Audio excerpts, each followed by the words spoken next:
I'm News Center Maine's Don Carrigan. We are here for Political Brew this week with analysts, Republican analyst Garrett Mason, Democratic analyst BJ McCollister. Thank you guys for being here.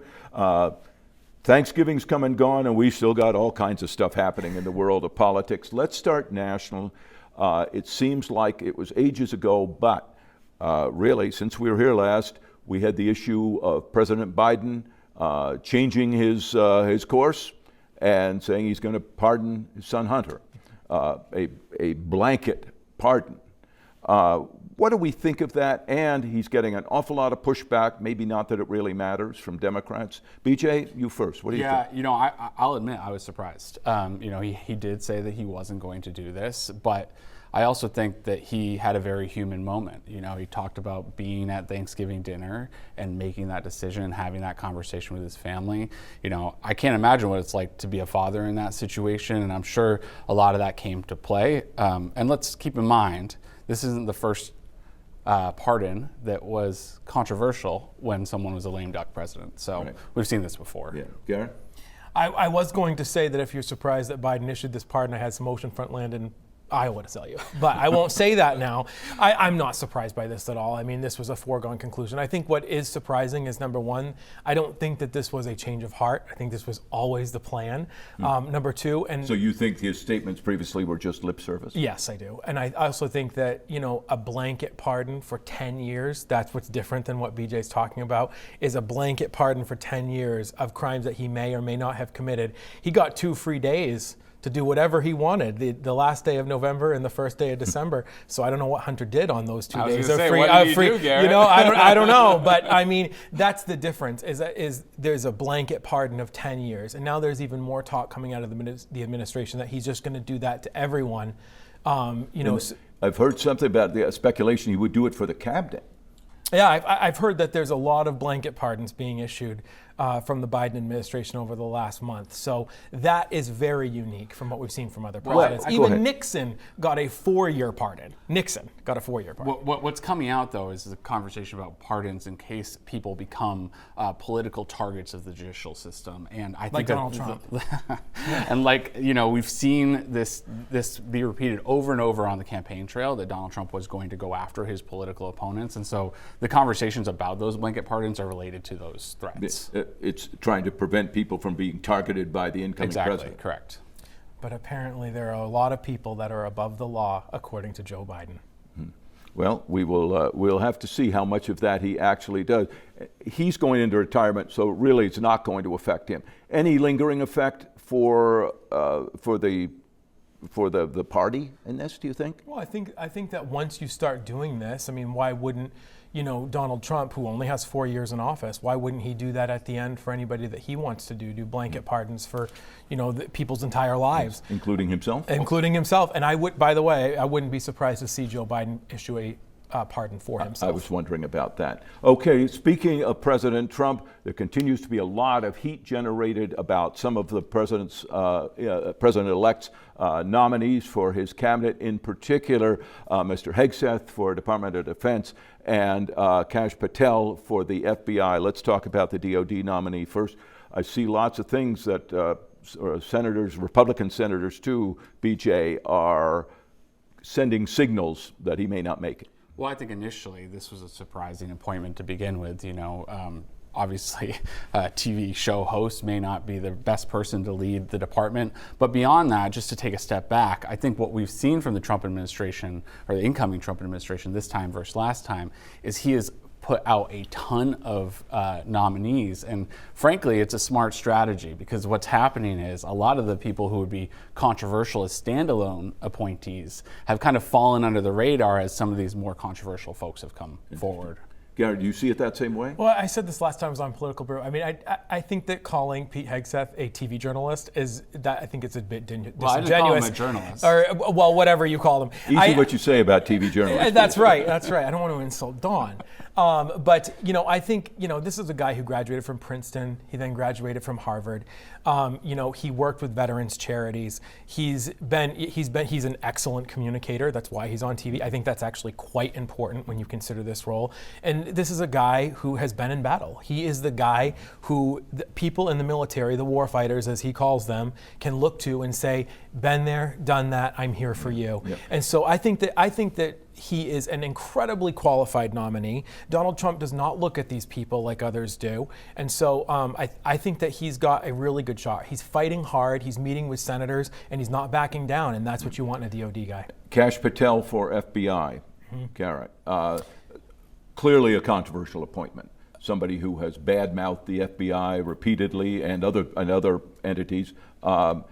Is he the right person to lead the FBI? Well, I can't answer that, but I can answer this. It's controversial only to the people that want the status quo at the FBI. We were recently just talking about targeting political opponents. Well, the FBI has done a lot of that to Republicans over the past 4 to 6 years. So, Donald Trump talked in the election about dismantling and reforming the FBI, the CIA, all of the intelligence agencies. So this is a guy who has a proven record of that. You might not like how forceful he is, but this is what people voted for when they voted for Donald Trump. Certainly, BJ, there's an aspect of revenge in that. Oh, 100%. And let's be clear. Garrett was talking about why the appointee for Secretary of Defense is accomplished and deserves that role. That is not the case here. In fact, he has been open about wanting to dismantle the FBI. And, I agree the FBI has been used for political purposes, but it hasn't been only against Republicans. There was an election in 2016 where very much that was the case. And so I think it's troubling to see somebody lead up an organization who has said pretty openly that he wants to dismantle that organization. And very briefly, does he get through, or do you think he'll be a casualty? Right now, I've seen a lot of reporting that says that there's some pretty high influential senators that he will get through, but quickly. Yeah, I'm not sure. I'm not sure. Like I said, this buckshot approach makes it so people like him might be able to get through. Maine legislature, the new one, 132nd, which is astounding. I remember when it was like 108 or something. Officially sworn in. Now they'll going through all the work of putting in bills, getting people put on committees. You both spend a lot of time up around there and seeing what the legislature does. Garrett, I'll start with you. Anything that we take away from that very first swearing-in day, the speeches, the votes, all of that gives any indication of what to expect? Well, I think you're going to have a very differently run legislature. This is the newest Senate president we've had in 6 years. Senator Daughtry is going to have a very different approach than President Jackson did. And then you also have a really unique situation with the Speaker. He's returning for his second term after a little hiatus working in the Mills administration. So he's got a lot of experience in running his chamber. So I think you have this mix of old and new at the same time. I think that's actually a good thing. The past few years in the legislature it's been difficult to watch how it's been run, and where the blame lies on that. We'll leave that there. But I think you're going to see there's very narrow numbers. Right. 3 votes, 4 votes in the House. It's right? very close, and with Joe Perry being elected treasurer, that narrowed even further. So I think there's going to be a lot of compromise that's going to have to happen too. Republicans can't be ignored. Yeah.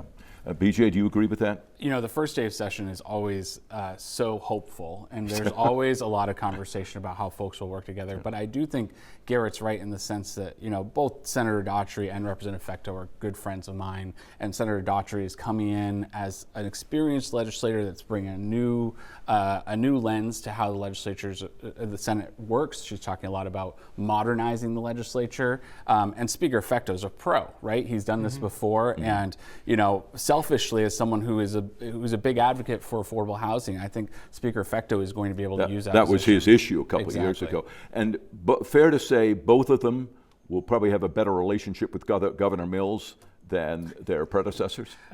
That's a low bar, I think, maybe. But very much, I think right now that's the way that it would seem. But there's a lot of session to go. And related, speaking of the governor, the night before she made a speech to, I don't know if it was all of them, but a number of the incoming legislators at a dinner, and among other things, gave them a little talking to about, we got to watch the line on the budget. Is that going to be a major pressure point, Garrett? Well, I think Democrats are in an interesting position here. Over the past 4 years, they've passed majority budgets, which required only the support of Democrats. And now, when there's $1 billion deficit, they really need Republicans to come in and compromise, to help fix that problem. So, I mean, I find it interesting that the governor's coming up with, those things. I mean, Republicans, I'm sure they'd be willing to work. They were willing to work during the majority budget situations, but we'll see. Yeah. We'll see. And there's more data to come, right? We'll see what future revenue forecasts look like, and what we've seen time and time again with the legislature is the governor will propose a budget, and there will almost certainly be a supplemental budget because of what forecasts come out to show. Yeah. So I think there's more to be seen on that front. And 2 years from now, we have an election for governor, and how soon will those pressures start to be felt in this legislature? It's an interesting question because of the names that you hear floated, many of them aren't currently serving in the legislature. There are a couple who I know are considering it within the legislature. So I don't think it's necessarily going to be as strongly felt in the building, but I think the candidates themselves will be looking to people in the building to try to secure early endorsements and early kitchen cabinets. Well, I think that really is a question for year 2 of the legislature, right? Like, I think Governor Mills is going to have her final chance to get through some major policy initiatives that she finds important, and it's unique. In the legislature, you're not a lame duck until that second session, right? And so I think the focus will be on her squarely for the next 6 months or so, and then I think the conversation will move towards that. Another event that happened this week, after 30-some years of court oversight of Maine's mental health system, finally that has ended. Probably a relief to everybody involved, but Garrett, I'll start with you. On this program a few weeks ago, you agreed that mental health is probably going to be one of the major issues for this new legislature. Does this free up the state to do anything that needs to be done, or is it just going to be business as usual? I think it's an acknowledgement that the state's done a lot in 34 years, and that's come under both Democrat, independent, and independent administrations. When you sit at the Capitol and you look across the way, you see the old Am High buildings, and those were put there specifically under the law to say that the legislators and the governor should never forget the people who are less fortunate than others in society. And so I think it's a baseline, but it's an acknowledgement that there has been work. There's a lot more work to do. I think that's one place that Democrats and Republicans both agree that mental health needs a lot more focus. But I think overall it was a nice step forward. Yeah. BJ? And I'll say, Garrett mentioned earlier that this first year of the legislature will really be about the governor's legacy, and I think one of the things that she can really hang her hat on is the work that she's done in this space during her time as governor, and her focus and her administration's focus on this issue in particular is why we are where we are today. All right, good. Okay, winners and losers for the week. BJ, we'll start with you. So my winner is pretty simple. Congratulations to the new members of the 132nd legislature. A lot of work to happen there. And my loser of the week is hopefully not going to come to fruition, but I'm going to say it here just so I can say I'm right if I'm disappointed. But I'm a little worried that in the Juan Soto sweepstakes that the Red Sox might be the loser. That's a good one. I'm not going to lie. He stole my winner. My winner is the members of the 132nd legislature. It's a lot of work to get to the legislature, and I think that anybody who gets there, they deserve that one day to celebrate. Yeah. And I think that's really wonderful. I think the loser this week.